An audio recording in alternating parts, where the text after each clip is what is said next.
Hello and welcome to Nature Days Outdoor Learning Resources, sponsored by the Gower Society. Now it's a rather wintry, wild, stormy day today.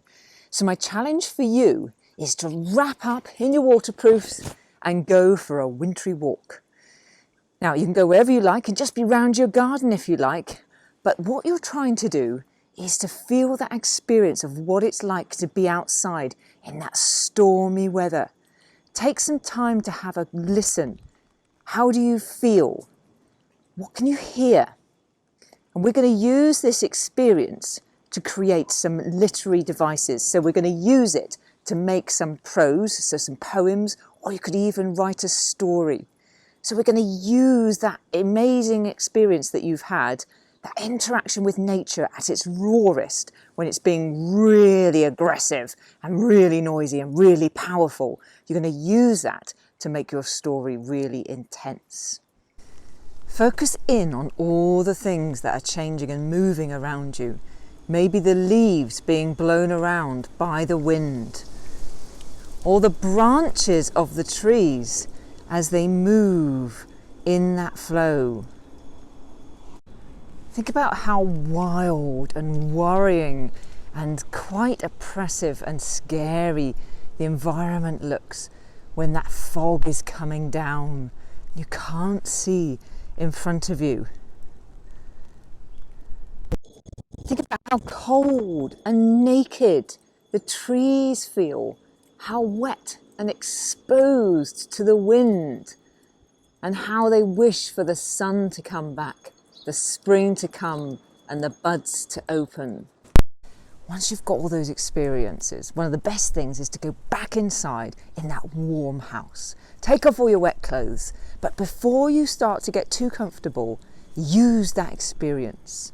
So think about the literary devices you could use. You could use alliteration, some metaphors or some similes, maybe some personification. Some of those trees may have talked to you, made you think about old men or really ancient creatures from mystical lands.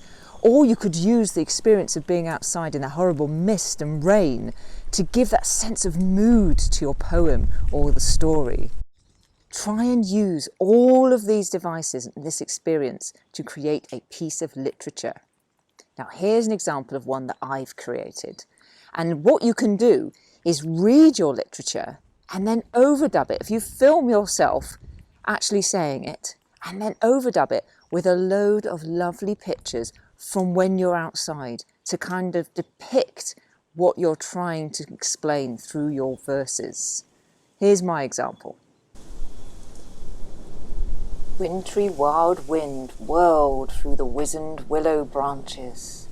The wind, a lion pouncing on its prey. The rain fell like a torrent of broken gutters. The old chestnut tree groaned in the wind as if its branches were being pulled from the tree's shoulder sockets. The gloom spread across the landscape as the mist rose from the sodden ground, removing any source of natural light and warmth. If you do create any poems or stories or even a picture or some great photos, I would love to see them. So please share them on Twitter, #NatureDays, or on the Facebook page. And maybe we can put them together and we can create our own moody poem or story of this wild day. Enjoy, and I look forward to seeing what you create.